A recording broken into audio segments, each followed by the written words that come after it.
Hey everyone, how's it going? Welcome back to another episode of D20 Sundays. Oh, oh, exercise, exercise. So, this is the part two to the whole me and Dungeons and Dragons thing. The 30-day challenge by the glorious D30. So this is going to be number 11 through 20. Yes, 11 through 20. Got it all over here again. So that way, once again, I'm not really scripted in this. I'm just simply going as natural as possible. I don't like scripting myself for these things. So, number 11. Favorite adventure you ran? It would have to be my first Pathfinder game with Sir Christopher and Jay from Double Blanks Gaming, our friend Matthew, and Steve.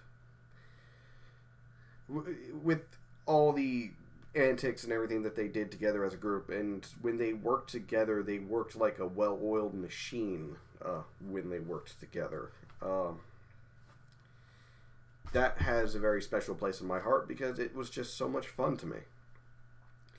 I mean, I've liked every adventure that I ran since then as well. It's just, that one just has a special place. Favorite dungeon type / location for day number 12? As a player, I like cities. The reason being is because I normally play a rogue or a thief kind of player.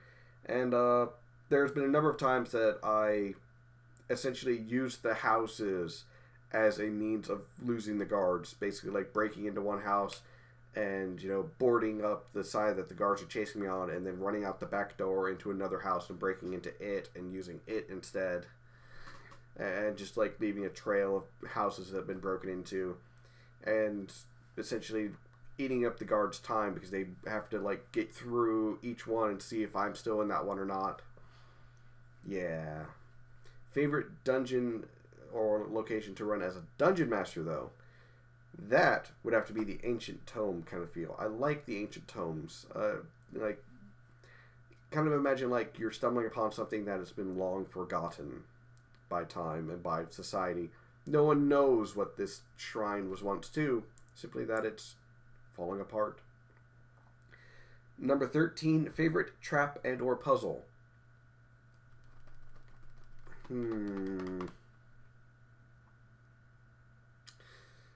I like the puzzles that you have to like essentially make a symbol. Like if there's a symbol for friend, but it's a very close one to the one that says foe.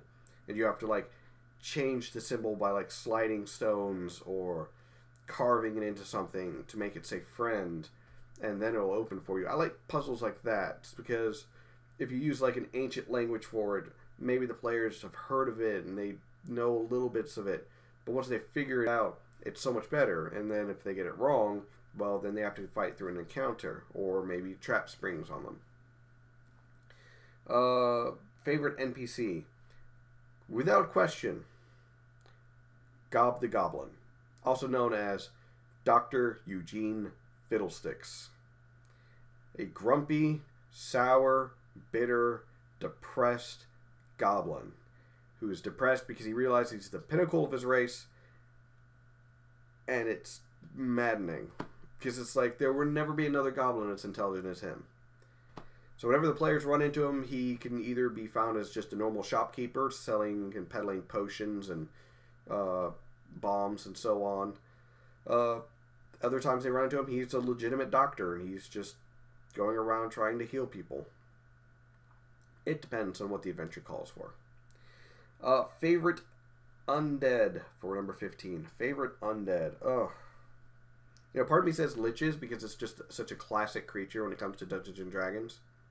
Like, when you think D&D, you think liches, goblins, dragons, and, like, a couple of other creatures.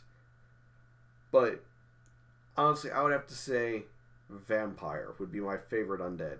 Because if you're playing them right, not to mention that vampires are already a classic, like, movie monster. They're a classic monster in general. Which I've got a, place in my heart for classics. They just feel like they are so terrifying when you throw them against the players because it's like, how do we deal with this thing?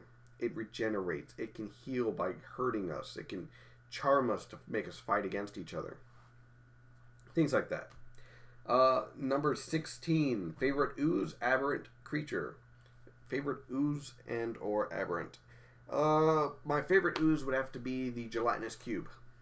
A classic, once again, I know, but I have made a number of traps where the players go running into one because they didn't realize that it was a gelatinous cube, and whoopsie, you're in a trap. Alright, so number 17, favorite animal, insect, or arachnid. I believe the rust monster is an insect. Hold on, I got my book. I believe the rust monster is an insect. I believe the rust monster is in here. If it is not, I will be very disappointed. Roper, rock. Rust monster, here we go. Medium monstrosity. Oh, it's a monstrosity. Oh. But I like throwing rust monsters at my players. They're not nearly as powerful in 5th edition as they were in previous ones. Oh, so let's see. Where is that other one? Where is that other one? Why arachnids? No one likes spiders. Everyone hates spiders. Phase spider. Yes. Phase spider. That is a favorite. Because screw what you thought you knew about giant spiders. Now this one can move around without you being able to see it. That's terrifying. God, I hate spiders. Favorite planar being and or creature. Solars. I like Solars because they're essentially godlike in their own right. They're the archangels, in a sense. In the world that I have, Suriska, each god per se, or each god of the Cersalian pantheon, has an archangel underneath them, where that archangel is essentially an extension of their domain, an extension of their rules, and so on. Once in a while, they come down to the mortal plane once every 10 years, or unless they do something, some sort of mission that they're allowed to go down on. So, there's a lot of fun things about Solars if you write them correctly. Let's see. Number 19, favorite element, plant, or construct. Favorite element, plant, or construct.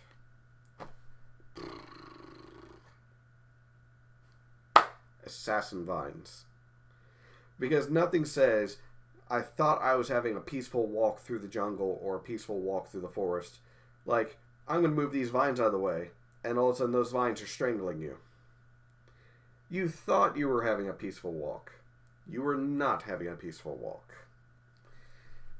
I like those, creatures that, you thought it was safe, but it turns out it's not. And then number 20, favorite humanoid, giant, and or fae. I like stone giants. They're pretty cool. But I think my favorite humanoid would have to be dwarves. Because they're gruff, they're grouchy, they've got magnificent beards. Even the women.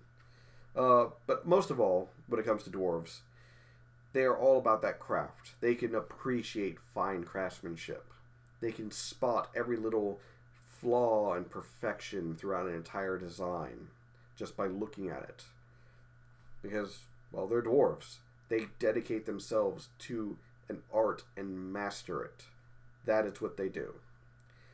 And, not to mention, I can understand them being grumpy and grouchy. I mean, if I was ass height to pretty much everyone else, except for halflings and gnomes, I'd be pretty pissed too, It's like turn a corner and all of a sudden, boom, there's your friend's junk in your face. You'd be pissed too. Anyways, speaking of the Sariskan campaign, I just spoke with another person. I'm not really sure how to word this. I spoke with a fellow dungeon master on Twitter. Messaged them directly, and I understood that they hadn't been a player in a while. So I was like, you know what? I'll Dungeon Master for you. So the good news for you, ladies and gents, is that I have my 4 players. I might have a 5th. But at the moment, I have 4 players, and I will be, hopefully, having the D&D up for you soon. That's right, I will be recording these sessions and posting them up on YouTube for you. If one of the players decides to stream it, so be it. I'm not that brave. So, hopefully everything will go well, and I'll have a fun adventure for you guys to watch. And just so you know, it won't be scripted as to who rolls what and, how... Like, I know a couple of shows out there that did it. This will be more like Critical Role, though, and The Unexpectables, where it's true. You will see the players' roles. You won't see my roles, though. Even though I'm mostly you see my roles and the dice fall as the dice fall. I feel like for this group, I'm not going to be doing that, and I'm going to be focusing more on a few other things. But for the most part, we're just playing Dungeons & Dragons, and I'm wanting to share that with you. So, catch you next time.